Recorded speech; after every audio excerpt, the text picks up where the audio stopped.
አንድ የጠላት መኮንን ከፊቱ ቆሞ እጅህን ስጥ አለው።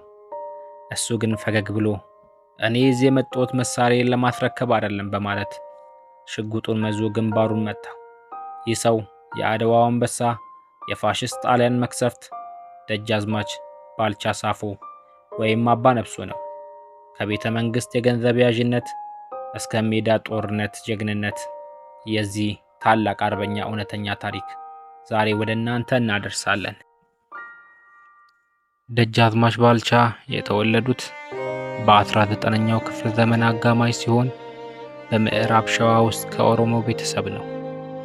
በልጅነታቸው በነበረው የክልላዊ ግጭቶች ወቅት በወቅቱ የሐረር ገዢ በነበሩት በራስ መኮንን የአጼ ኃይለ ሥላሴ አባት ወደ አጼ ሚኒሊክ ቤተ መንግሥት ግቢ መጡ። ከቤተ መንግሥት ውስጥ በጋሻ ጃግሬነት እያደጉ ሲሄዱ በታማኝነታቸውና በጽናታቸው በጥቅል ማስላት ችሎታቸው በፍጥነት ተለዩ። በልጅነታቸው በደረሰባቸው ከባድ የአካል ጉዳት ምክንያት መስለብ ቢገጥማቸውም ይህ ሁኔታ ለአስተዳደርና ለውትድርና ሥራ ያላቸውን ቁርጠኝነት ይበልጥ አጠነከረው። አጼ ሚኒሊክ ብቃታቸውን አይተው የቤተ መንግሥት የገንዘብ ያዥና የግምጃ ቤት ኃላፊ አድርገው ሾሟቸው። ከ1895 እስከ 1896 ዓመተ ምህረት የኢጣሊ ወራሪ ጦር ለመመከት የሀገሪቱ የጦር መሪዎች ወደ አድዋ ዘመቱ። በጅሮንድ ባልቻ የኢምፓየሩን ዘመናዊ መድፎችና ከባድ መሳሪያዎች የመምራት ኃላፊነት ተሰጣቸው። የካቲት 23 ቀን ነው የጦርነቱ ዕለት። የኢጣሊ መድፈኞች በኢትዮጵያ በኩል በነበሩ መድፈኞች ላይ ከባድ ጥቃት በመክፈትና ዋናዎቹን ተኳሾች ገደሏቸው።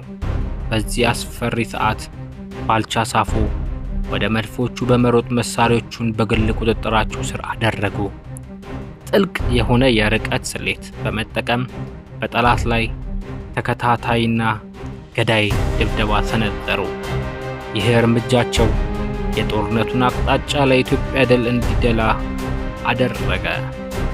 በርካታ የጠላት ወታደሮችን ነፍስ ስላረገፈም በጦር ሜዳ ጀግንነት የሚሰጠው የፈረስ ስም አባ ነፍሶ ነፍስ አራጋፊ ተብለው ተሰየሙ። ከጦርነቱ መልስ ወደ ደጃዝማችነት ማዕረግ አደጉ። ከአድዋ ድል መልስ በኋላ ደጃዝማች ባልቻ የሀብታሟና ስልታዊቷ ጠቀሜታ ያላት የሲዳሞ ግዛት ገዢ ሆነው ተሾሙ። በግዛታቸው ውስጥ ቡና፣ የዝሆን ጥርስ፣ ሌሎች ንግድ ቁሳቁሶች በመቆጣጠር ከፍተኛ ሀብት አከማቹ። ማዕከላዊው መንግሥት በቀላሉ የማይደፍረው ዘመናዊ መሳሪያ የታጠቀና ለእርሳቸው ብቻ ታማኝ የሆነ እስከ 10,000 የሚደርስ ጠንካራ የግል ጦር አደራጁ። ለአጼ ሚኒሊክና ለንግሥት ዘውዲቱ በፍጹም ታማኝ የነበሩት ደጃዝማች ባልቻ ምዕራባውያንን ተጽዕኖ፣ አዳዲስ አሰራሮችን የሚቃወም ወግ አጥባቂ መሪ ነበሩ። ወጣቱ ባለሙሉ ስልጣን እንደራሴ ራስ ተፈሪ መኮንን ስልጣናቸውን ማዕከላዊ ለማድረግ ሲነሱ ትልቅ እንቅፋት የሆነባቸው ደጃዝማች ባልቻ ነበሩ። በ1920 ዓመተ ምህረት ራስ ተፈሪ የሲዳሞን ታስክ አላስገባም በሚል ባልቻን ወደ አዲስ አበባ ጠሯቸው። ባልቻም ያላቸውን ኃይል ለማሳየት በሺዎች የሚቆጠሩ የታጠቁ ወታደሮቻቸውን አስከትለው አዲስ አበባ ገቡ። ሁኔታው ወደ እርስ በእርስ ጦርነት ሊያመራ የሚችል ከባድ ፍጥጫን ፈጠረ። ነገር ግን ራስ ተፈሪ በሚስጥር ሌላ ዕቅድ አዘጋጁ።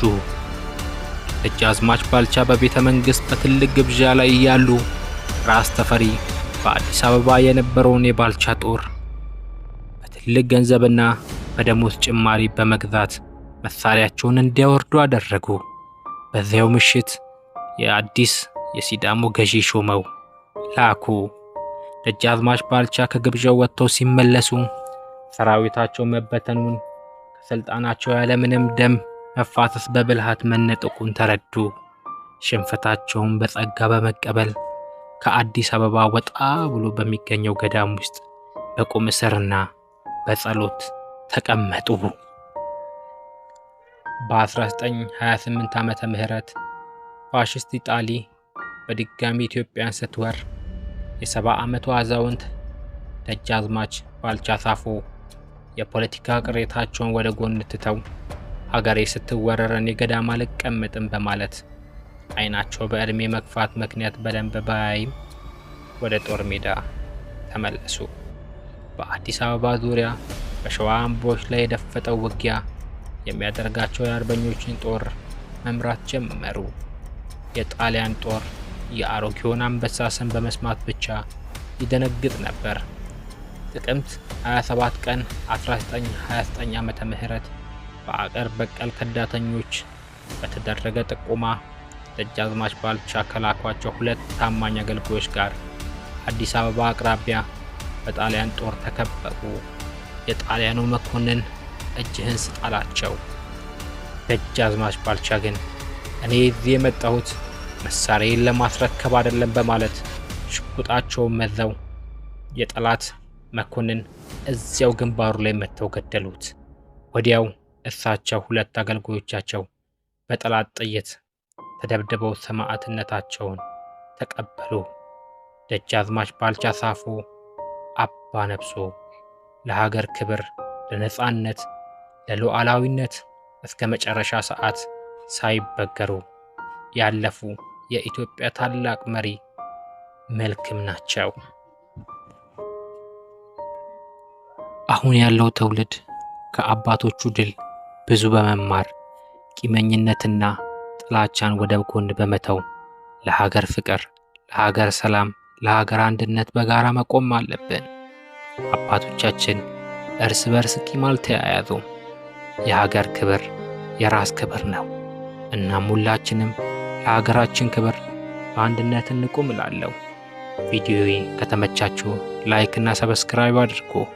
እንዲሁም ያላችሁን አስተያየት ኮሜንት ላይ ጻፉልኝ። መልካም ጊዜ